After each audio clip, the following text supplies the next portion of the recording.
Chadchan police ಠಾಣಾ ವ್ಯಾಪ್ತಿಯಲ್ಲಿ ಗೋವಿಂದಪುರದಲ್ಲಿ ನಡೆದಂತಹ ಮರ್ಡರ್ ಪ್ರಕರಣಕ್ಕೆ ಸಂಬಂಧಪಟ್ಟಂತೆ ಈಗಾಗಲೇ ತನಿಖಾ ತಂಡವನ್ನು ರಚಿಸಲಾಗಿದ್ದು, ಆ ತನಿಖೆಯಲ್ಲಿ ಈಗ ಒಟ್ಟು 38 ಜನರ ಆರೋಪಿಗಳನ್ನು ಬಂಧಿಸಲಾಗಿದೆ. ಇವತ್ತಿನ ದಿನ ಬೆಳಿಗ್ಗೆ ಈ ವಿಜಯಪುರ ರೂರಲ್ ಲಿಮಿಟ್ಸ್ ಅಲ್ಲಿರುವಂತಹ ಇಟ್ಟಂಗಿಹಾಳ ಗ್ರಾಮದ ಹತ್ತಿರ ಇರುವಂತಹ ಈ ಆರೋಪಿಯ ಬಗ್ಗೆ ಮಾಹಿತಿ ಇರುತ್ತೆ. ಈ ಆರೋಪಿಯನ್ನ ಹಿಡಿಯೋದಕ್ಕಂತ ಹೋದಾಗ ಪೊಲೀಸರನ್ನ ನೋಡಿ ತಪ್ಪಿಸ್ಕೊಂಡು ಹೋಗ್ತಾನೆ. ಪೊಲೀಸರ ಮೇಲೇನೂ ಕೂಡ ಕಲ್ಲಿನಿಂದ ಅಟ್ಯಾಕು ಮಾಡ್ತಾನೆ, ಮತ್ತೆ ಅವನ ನೈಫ್ ಇಂದ ಪೊಲೀಸರಿಗೆ ಥ್ರೆಟನ್ನು ಮಾಡ್ತಾರೆ. ಅವಾಗ ಇದಂತ ನಮ್ಮ ತನಿಖಾಧಿಕಾರಿ ಅವರು ಗಾಳಿಯಲ್ಲಿ 2 ಗುಂಡನ್ನ ಹಾರಿಸಿದ್ದಾರೆ. ಆದ್ರೂ ಕೂಡ ಆತ ತಪ್ಪಿಸ್ಕೊಂಡು ಹೋಗ್ತಿರ್ಬೇಕಾದ್ರೆ ಆತನ ಕಾಲಿಗೆ ಗುಂಡ ಹೊಡೆದಿದ್ದಾರೆ. ಆತನನ್ನ ಹಿಡಿದು ಈಗ ತಂದಿದ್ದಾರೆ. ಆತನನ್ನ ಹಾಸ್ಪಿಟಲ್ಗೆ ಅಡ್ಮಿಟ್ ಮಾಡಿದೆ. ಯಾವುದೇ ರೀತಿಯಾದ ಸಮಸ್ಯೆಗಳೇನಿಲ್ಲ. ಅದೇ ರೀತಿ ನಮ್ಮ ಇಬ್ಬರು ಪೊಲೀಸರಿಗೂ ಕೂಡ ಇಂಜೂರ್ಡ್ ಆಗಿದೆ. ಅವರನ್ನು ಕೂಡ ಆಸ್ಪತ್ರೆಗೆ ದಾಖಲಾಗಿಸಿದೆ. ಅವ್ರದ್ದು ಕೂಡ ಹೆಲ್ತ್ ಕಂಡೀಷನ್ಸ್ ಸರಿ ಇದೆ ಅಂತ ಡಾಕ್ಟರ್ಸ್ಗಳು ಹೇಳಿದ್ದಾರೆ. ಅದಕ್ಕೆ ಸಂಬಂಧಪಟ್ಟಂತೆ ಮತ್ತೊಂದು ಪ್ರಕರಣವನ್ನು ವಿಜಯಪುರ ಗ್ರಾಮೀಣ ಪೊಲೀಸ್ ಠಾಣೆಯಲ್ಲಿ ನಾವು ದಾಖಲಿಸ್ತಾ ಇದ್ದೀವಿ. ಚಡಚಣ ಗೋವಿಂದಪುರ ಪ್ರಕರಣಕ್ಕೆ ಸಂಬಂಧಪಟ್ಟಂತೆ ಇವತ್ತಿನವರೆಗೂ ಒಟ್ಟು 38 ಜನ ಆರೋಪಿತರನ್ನ ಬಂಧಿಸಲಾಗಿದೆ. ಇನ್ನೂ ಕೂಡ ತನಿಖೆ ಪ್ರಗತಿಯಲ್ಲಿದೆ. ಸರ್, ಈ ಮಹೇಶ್ ಪಾತ್ರ ಏನು ಸರ್? ಈಗ ಏನು ಇಂಜೂರ್ಡ್ ಮಹೇಶ್ ಇದ್ದಾನೆ, ಇವನ ಜೊತೆಗೆ ಒಟ್ಟು 4 ಜನ ಈ ಮರ್ಡರ್ ಕೇಸ್ನಲ್ಲಿರುವಂಥ ಪ್ರಮುಖ ಆರೋಪಿಯಾದಂಥ ಬರುಗೌಡ ಅನ್ನೋನು ಏನಿದ್ದಾನೆ, ಈತನ ದೂರಿನ ಸಂಬಂಧಿಕರು ಇವರೆಲ್ಲ.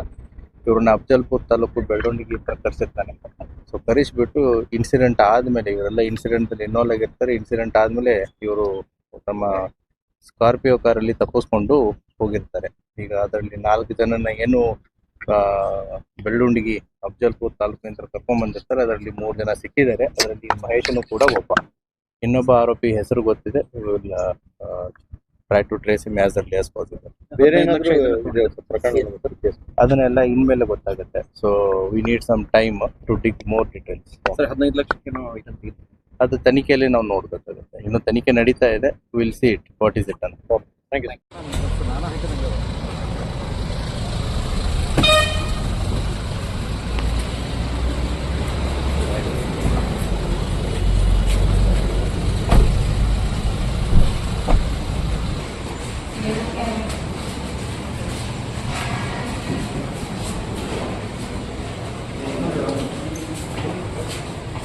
ಮಾರ್ನಿಂಗ್ ಬರ್ರಿ.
ಸ್ವಲ್ಪ ಹಿಂದೆ ಹೆಡ್ ಬರಿ.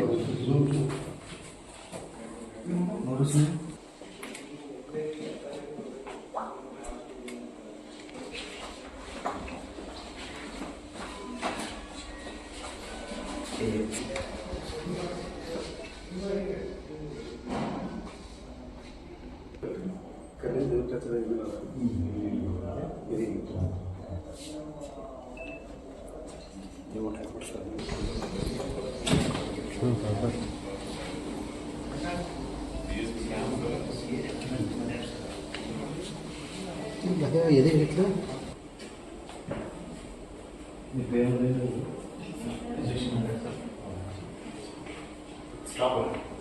ಹಾಂ